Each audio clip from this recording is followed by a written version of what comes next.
How are you? Well, fine. It's good to hear from you. Yeah, you too. Where are you at today? Actually, I'm sitting in the cabin of my boat down at the marina. Oh, okay. My wife is a violinist, among other things. She's an airline pilot, but she loves playing the violin, and she's played it for years. So she's got a private violin teacher over at the house, and I said, okay, I'll just clear out of here, and I need to go somewhere where it's quiet, where I can talk to you. So I'm on my boat, and it's dead quiet here, so this is perfect. Well, I'm just outside of Detroit, and I know you guys are going to be coming through here next week. So I want to talk a little bit about the show. Yeah, hopefully it'll warm up. We just got hit with winter. We had kind of a mild one, but this week finally switched through. I've got this great big heavy leather and fur, looks like a B-29 pilot's World War II coat that I use for extreme cold. We went to Iceland and Denmark a couple of months ago, and it was frigid, and I had that thing to keep me warm. And I've been looking at the temperature in Toronto and Detroit, and I'm thinking, boy, maybe I need to break that out and take it on this little deal. Yeah, you might. Like I said, I don't know. We'll see how it turns out. From week to week, you never know here, but hopefully we'll see. But yeah, obviously, I know you guys are going to be out touring for a little bit here, but what can kind of people expect from this tour? Well, for the first part, it's a sonic show, and a sonic show is, we're just, we're not about playing jazz. We're all about playing power and energy and emotion. So what we strive to do is, when we start our first song, I want to see the people in the front row by the stage take a step back and say, whoa. That's what we always shoot for. To be a little facetious, I guess, we played last year in Sao Paulo, Brazil, and we've never been down there. And a Brazilian interviewer asked me, what should I tell the Brazilian fans that have never seen the Sonics? What should I tell them about to do? What advice will you give them about coming to see the Sonics? And I was just joking, and I said, tell them to hang on to their girlfriends because there's going to be an earthquake. And I got quoted all over South America for that and got ribbed mercilessly by the guys in the band for a long time. But that's kind of the way we think. In terms of what you're going to hear, we kind of do a mix. We do the songs that were popular in the 60s that everybody knows that we do, Psycho the Witch, Strychnine, Shot Down, Have Love Will Travel. We do all those. And in addition to that, we do about a like number of songs off our most recent studio album, Sugary, Look at Little Sister, Bad Betty, things like that, which I might add, because it's Detroit, was produced by our producer who was from Detroit, Jim Diamond. He lives in France now with his significant other. But that's a Detroit-produced rock and roll album. So that's what we do. And the last thing that we do, and I tell the crowd on occasion, we've got a couple songs where I was just on the phone before, just when you called, I had to get Freddie. I was talking to Freddie, our bass player, lead singer. We're talking about we want to do a new album towards the end of the year, and we're booked up almost through Christmas.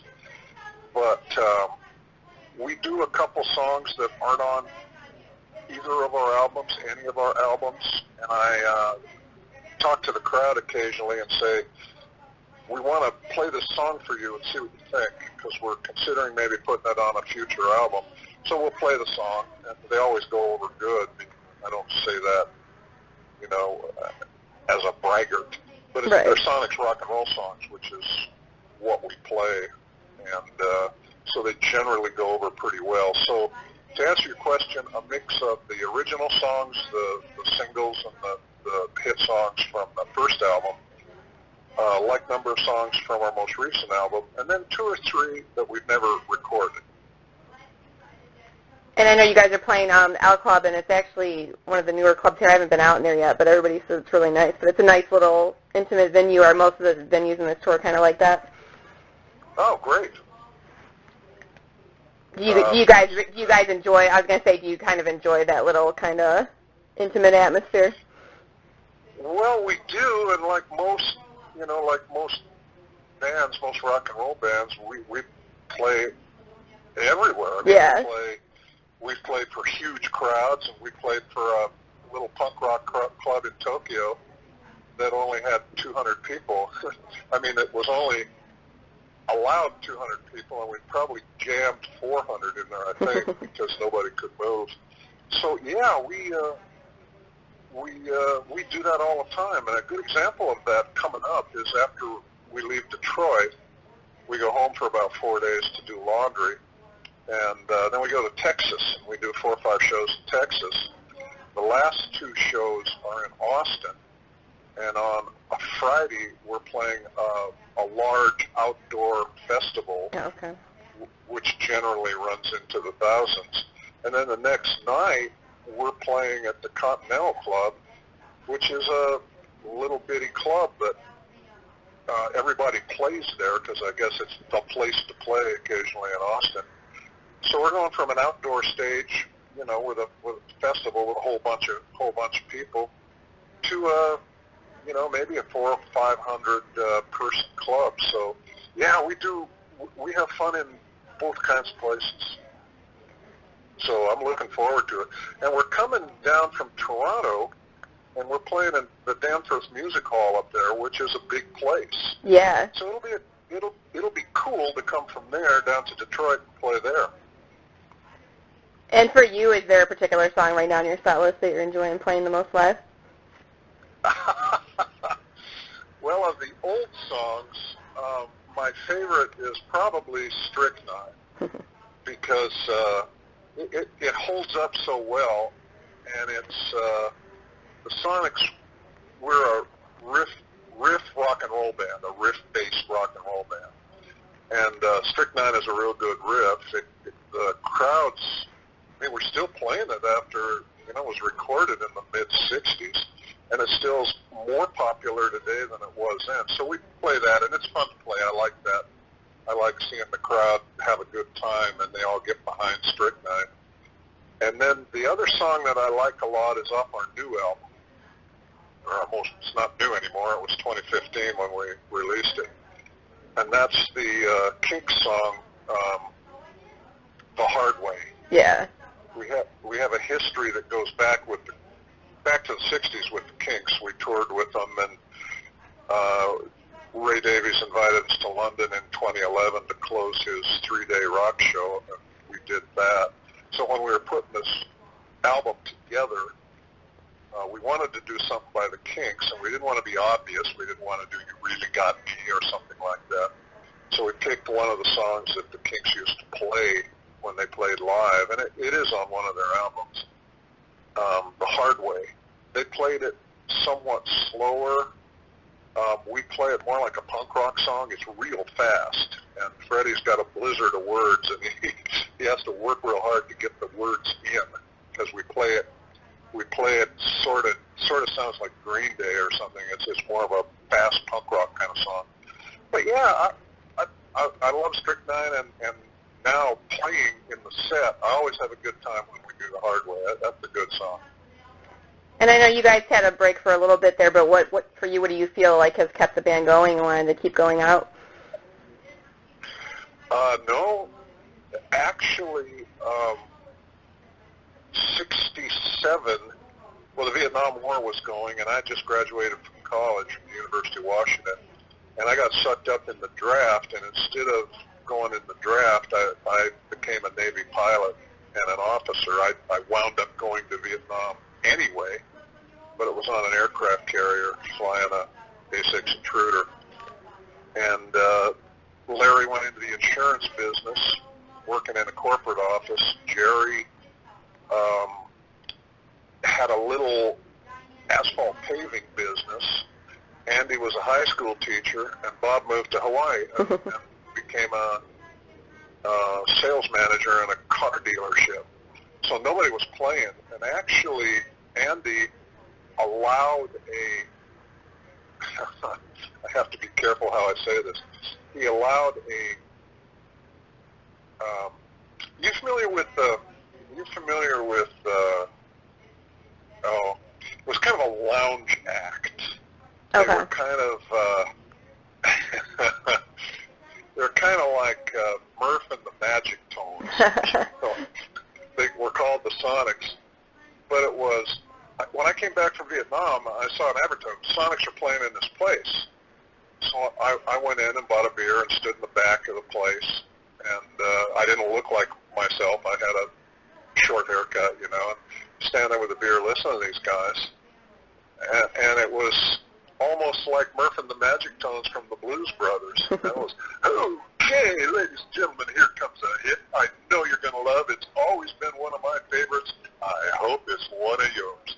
I heard that for a little bit, and I drank half my beer, put it down in the bar, and left, because that's so far from what we were and what we are now.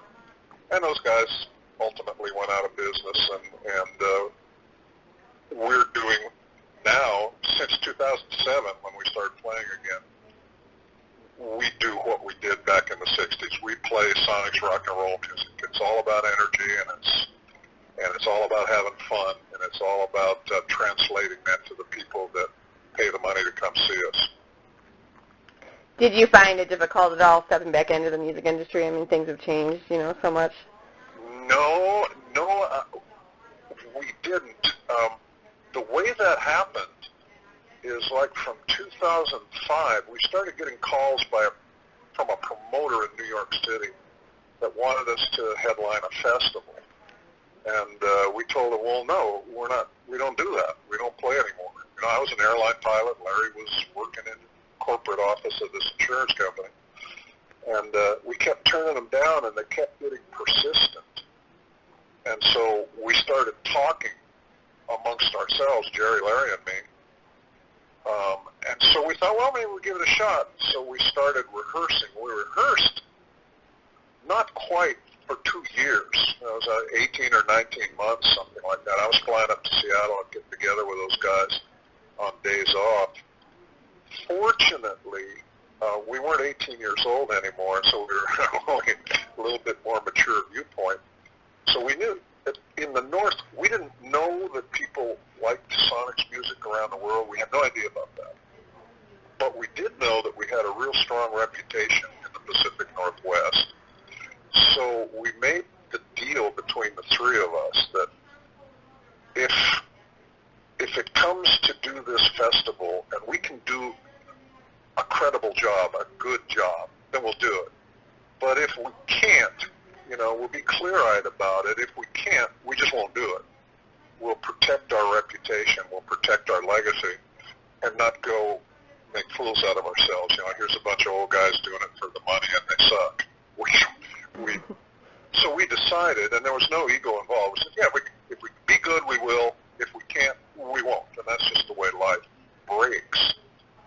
So we did the 2 shows in New York, and they went over real well, and flew home on a Sunday night. On Wednesday, we got a call from London, and the promoter said we booked a big show, and it sold out immediately.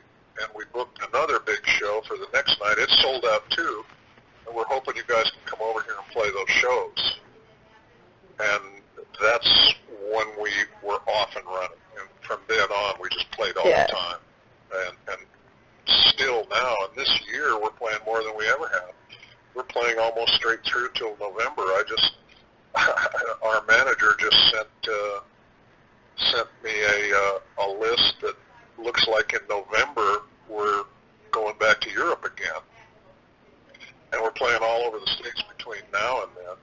We do, we do this Midwest thing ending in Detroit with you. Yeah. And then, as I said, we go to Texas a week later. We do a week in Texas. Then we're home for a week. Then we go to Europe for almost a month, starting in Paris, and we're playing all the big cities, Rome, Athens, and come home for about 4 days, and then we do a swing through the South. So we're playing an awful lot, and the reason that I personally do it is because it's just so much fun. Yeah. So I guess that gets back to your question. No, it's fun doing it. I think for me, I really enjoy seeing the crowd enjoying what we're doing. I enjoy seeing them dancing and doing mosh pits and singing along with the words to the songs. I really get off on all that. If we were bombing and people were standing there with their arms folded, I don't think we'd continue doing it for a long time. But as long as we're pleasing the crowds and everybody likes what we're doing, we'll keep doing that. It's just a lot of fun. And I mean, I was going to say, I think with the last album too, I mean, I think you guys did a good job of kind of bringing it, still that original sound, but you still have managed to kind of modernize it with what's, I appreciate you saying that. That's partly us, and I also have to say that's partly Jim Diamond. Mm-hmm. When he came on board to produce the album, I didn't know who he was, to be honest. Our manager said, well, yeah, for the Sonics, you guys got to get Jim Diamond. I went, okay, that's great. I didn't know who it was. I had to Google him. But when he came out to the Northwest and we did a week of rehearsals for the album before we went in the studio, he came to all the rehearsals with a legal pad and just took notes. And when we went in the studio, he said, I still remember his quote. He said, I don't want to copy those first albums. However, I want to get the fire and the energy that you guys showed in those first albums.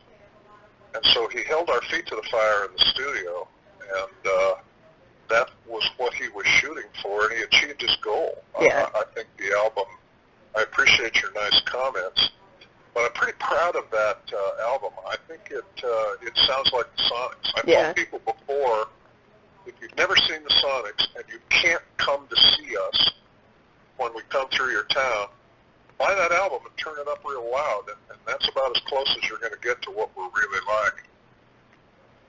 And then you had mentioned, maybe trying to get another album towards the end of the year, kind of working on it. What's kind of the idea going into the studio this time?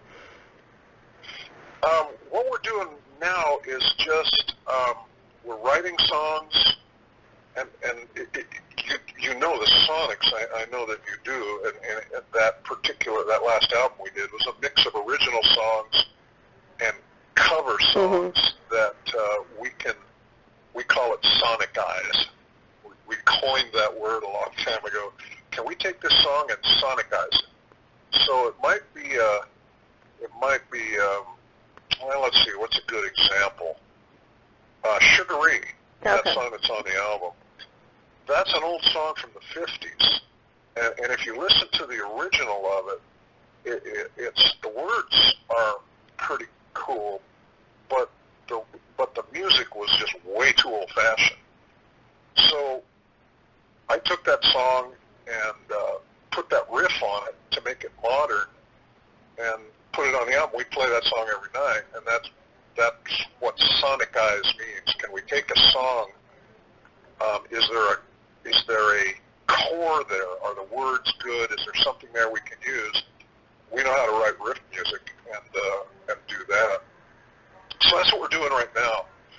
And we've got a lot of touring ahead of us. And in Europe, we use a tour bus, and it's got like a lounge in the back with a table and seats all around it. And we can have little creative meetings back there. This is what I'm looking at. What do you think? Evan, what kind of a guitar would you envision? And so we do that. That's what we're doing now. We're just making lists. When we get closer to looking like we're going to have time to do it, then we'll start rehearsing. Yeah. And we'll do the same thing with Jim. He lives in France now. Last time we were in France, he's a bass player. And guess he played with a band called the Dirt Bombs there in Detroit. But we made him come up on stage and play bass in one of the songs over there in France. So we'll bring him back over, and then we'll do the same thing we did before. We'll do way more songs than there's room on the album right. for. And then we'll play them for Jim, and Jim will say, okay, we're going to do this one, we're not going to do that one. And we'll let him make those choices. So right now we're just in the thinking process. And then finally, just kind of, you guys have obviously done a lot over the years, but is there one kind of goal out there still that maybe you still kind of want to hit, or maybe something that you guys haven't gotten a chance to do yet? Yeah, for me, it's television. Mm-hmm. We have a really good public relations firm that we just signed about 6 months ago. You've probably been talking to her, Wendy Rifford. Yeah, yeah. She's a pistol. I just love Wendy. I've never met her, but she's a workaholic. Yeah, I love she's that great. girl. I'm going to, what I would like to do is a TV show. I'd like to do the Tonight Show. They all put rock bands on. I'd like to do Austin City Limits. Yeah. We did Austin City Limits. We were on a opening, we did a tour with Robert Plant, and we opened all the shows down through the South and the Southwest with Robert. And our last show was South by Southwest. And so we walked out on that amazing stage for musicians like us, walking out on South by Southwest or the Fillmore in San Francisco, which we also have done. It's like the Sistine Chapel Yeah. for us. You're on hallowed ground. So we just blew up South by Southwest. South by Southwest. We just blew up the Austin City Limits crowd and got a standing ovation. But it wasn't a taping night. Oh, okay. And I'd like to go on there and do the show and be taped. So I'm gonna, being who Wendy is, I'm gonna start talking to Wendy about.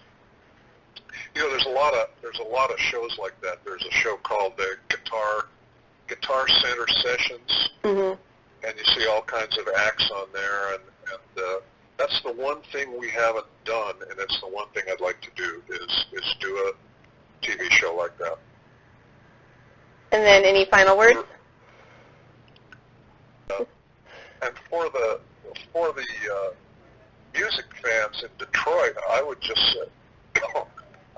say, come to the show, see the Sonics probably for the first time.